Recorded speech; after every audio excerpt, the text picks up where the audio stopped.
Hey everyone, what is going on? My name is Nick and welcome back to the Nick and Doug Express, where I like to express my opinions on a variety of different content.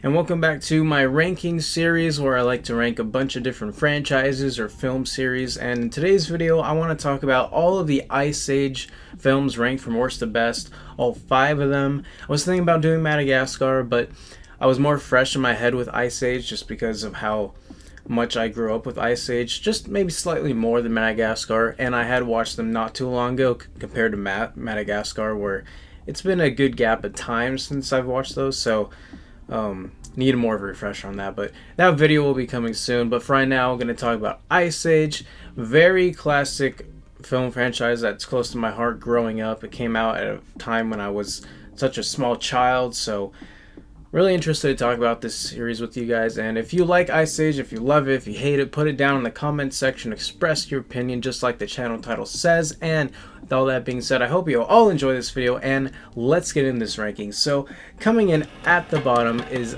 Ice Age 5, the very last one. I watched this movie once.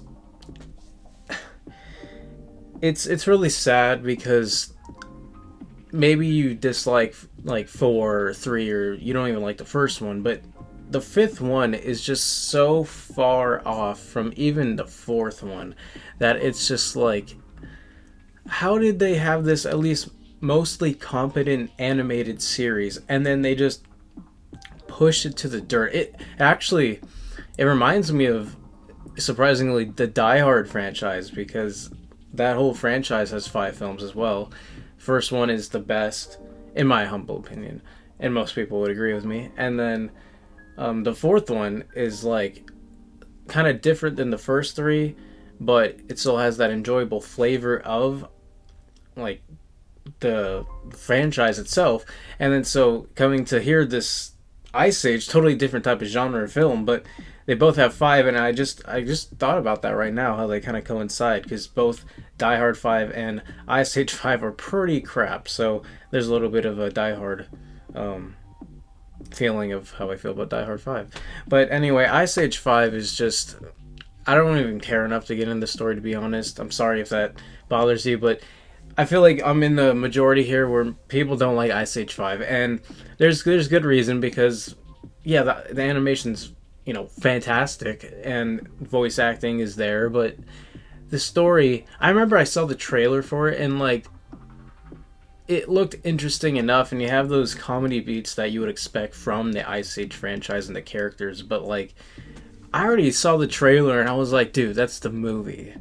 And I remember seeing Ice Age 4 in theater and I had a good time with it, and I was like, I hope they would make another one. And then seeing 5, I was just like, this is like a huge disappointment. And I heard that they were making a 5. If they do, I hope that it is written at least better than 5, because the movie is just incompetent. Okay, it's just not good, and I don't want to keep going on because I have a lot of good things to talk about the Ice Age franchise, but it really just sucks that 5 was just that incompetent of a film. Like, they were just milking it at this point, and they might even be milking it with 5, so I probably won't even care enough to watch 5 if it happens until I see either a trailer or reviews about it. So we'll see what happens. But anyway, that's number 5.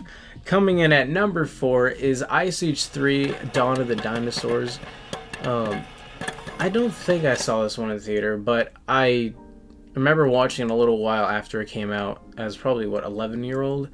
And this one is, you know, it hits the mark for Ice Age. Like, these up 4 are way higher than 5. And as much as I have some issues with some of them, it's totally way far off than 5. Like, they're really enjoyable films. And so number 4 being Dawn of the Dinosaurs, they bring in this whole plot line with this new kind of like pirate scavenger character, and then the dinosaurs come in, and I do like how the franchise goes from kind of like timelines building out to the things that we don't really know about that much, but playing on its mythology. And like, you know, they had the meltdown, they had the cavemen, and now we're going to dinosaurs, and then they have the whole Continental Drift stuff. So like, I like how they play with that concept idea. One, they went way too far with number 5, but again, that's 5.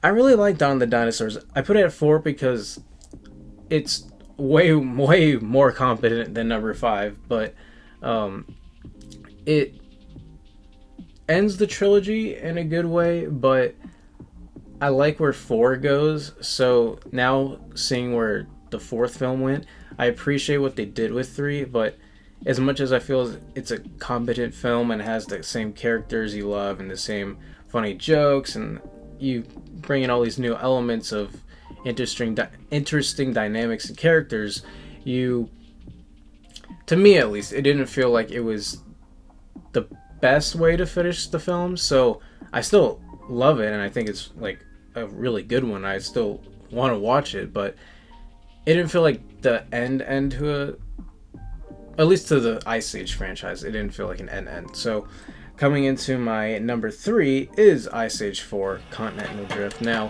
this one I did see in theaters that I actually remember way better, and the musical stuff was a little bit interesting to me, but that didn't take it away because they weren't like forcing it too much, at least not that I remember when I watched it. But it felt like it was trying to send it off on a good note, and maybe that's what they should have done with the 3rd one if they wanted a complete trilogy. But then they made a 5th one, and maybe they're going to make a 6th one. I think I was saying 5th. They're going to make a 6th Ice Age movie. Man, I screwed that up, didn't I? They're going to make a 6th one, and then they're going to make this whole trilogy thing coming to an end, I guess. So number 4, Continental Drift, I really enjoyed it. This one starts to like push after like 3. You can tell it's not slipping, but like it starts to push just so much comedy, so much more influence of just like pop culture, because you got like Drake and like I think Nicki Minaj, like you got all these singers in there, and it's like I don't know exactly what they were going for tonally wise with the music and stuff, but at the end of the day I still thought it was thoroughly enjoyable. As a 13-14-year-old watching it, I still had a really good time. It holds up for the most part now, and I would still watch 1 through 4 and be like, okay, 4 is where this ends. Regardless of what happens with 6, I'm not going to watch 5 because just no. But 4 is a competent end, and I would like still want to go to 4 after 3 and not be like, nah, 4 is not mine. Like 4 is a competent film, and I prefer 4's ending over 3's ending, just for my own personal opinion. And I do like the more actresses and actors they put in the film. It adds a dynamic. I really love the animation styles, the Continental Drift stuff. They do a lot of interesting things with like just in terms of the characters' story arcs and like what they're dealing with, the whole family thing and the daughter growing up. It feels so family friendly and nice, where 5 just feels like they're just totally making a target demographic of just small children. It just feels so off. But 4 ends it in a justice enough to feel good enough. Maybe even in that theater experience, I think I thought it felt good enough. Man, I can't even speak. But I really enjoy 4. It comes in at number 3, and I'm going to get to my top 2 because these are special ones. Coming in at number 2 is Ice Age 2 Continental Drift. This one I replayed so many times growing up. It came out when I was like 7.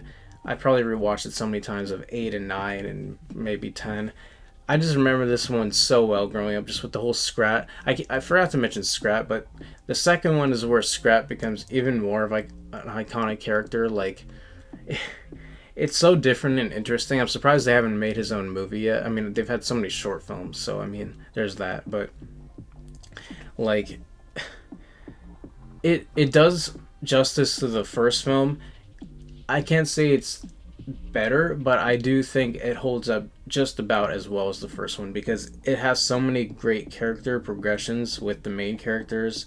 You add in like Josh Peck, Sean William Scott's character, and then Queen Latifah's character shows up. So like, you have the first one, but the second one kind of makes the series feel like what the series is with all these characters, because now by the 5th one we have all these characters that we know and love. And so the first one only has like the main 3 characters, and you kind of forget about that. because like the series as a whole started with the first one, but most of the characters came in the second one because the first one was so simple, like simplified. So I really like that second one. It's the one that I was more attached to growing up, and I think even the animation might have got slightly better than the first one. And so either way, just the whole Manny trying to find his path with mammoths, and then seeing where they come from, and then the whole character of Queen Latifah's mammoth story is just so different and unique. It really holds up to me, in my opinion. I really liked it a lot. There's a lot of special spots for me in that film that maybe it's just me going back to my childhood and remember watching it growing up, but that one really holds up in my opinion. So that leads me to my number one, which is the original Ice Age. The only kind of downside thing I would go off of saying is that the first Ice Age probably doesn't have the best animation, especially from the series we've watched so far. And so, again, it's semi-dated because of the year it came out. But regardless of that, you have Dennis Leary, John Leguizamo, and Ray Romano, which I always find funny. Ice Age, the original. Such a simplified story, as I said, with just those three characters. But then the thing I always thought was weird is that they never brought in human characters again. At least, yeah. I'm pretty sure ever. Like, yeah. To my knowledge of right now, I'm almost 100% positive that they never bring in any other character, human character, in the series. And that's one of the elements that I thought really brought it home in the first movie, and like trying to save a child, and then the humans realize that they're not like trying to be harmful, because all the humans had like this like, I'm trying to think of the words, there's just a natural instinct to like protect and all these other ideals. And like for a time when it came out, I think the first movie is severely underrated. It's got a charm and charisma to it that the franchise hasn't exactly had. Like, don't get me wrong, the second one is fantastic in my opinion. I like the third one, the fourth one a lot, but the first one has this charm that it has a simple story, but it has a very down to earth quality to it. And a time when these animations were starting to become more abruptly, and the whole dynamic is just so different and unique, and you only have those three characters, so you're not focusing on too many other characters. There's no music stuff going on. There's no weird overarching stories. You're just meeting these characters for the first time. They're going on an adventure, and they learn something at the end. And as young adults, maybe older adults, and even kids, like everyone can learn from something in the film compared to maybe like 3 or 4, especially 5, where it doesn't feel like you're really gaining anything. It's entertaining, but the first one, I feel like it has really good lessons and things you can learn from it, and those are always the best movies that have heart and that you can really gravitate towards. And that one just really hits home for me, at least in this Ice Age franchise. But funny thing about this is, now that I want to talk about Die Hard, because just 5 films, like I didn't even think about it until I started talking about it, so I found that really interesting. So maybe the next one I'll do is Die Hard, and then I'll do Madagascar, because that's such an interesting thing. Totally different films, but really makes me want to talk about Die Hard, because I love Die Hard, and I just want to talk about Die Hard now. But that's my ranking, guys. Ice Age number 1 comes in at number 1, and I hope you really enjoyed my ranking of it. I really just like talking about films, and that's why I like to express my opinion, just like the channel name says. And so Ice Age, very fun, family-friendly entertainment. Kind of goes downhill, especially in the 5th one, but again, every series has its ups and downs, so that's just kind of what you get with the territory you're leading into, especially animated films. So I hope you all enjoyed this video, guys. Please express your opinion down in the comments section. I want to hear all about it. If you hate it, if you love it, check out my other rankings. I did a Shrek ranking. I haven't done too many animated series, so I'm going to try and get doing more of that, like Madagascar. Probably How to Train Your Dragon. I don't know. I want to do a bunch of different things. I've been a little slacking here and there because I've been going through some personal stuff, but I'm going to try and upload more and get in tune with more of the film stuff. It just really sucks with all the movie delays and all this other stuff. So I got to come up with all these other video ideas. But again, talking on way too long. Hope you all enjoyed this video, and I'll see you all in my next video. Peace, guys.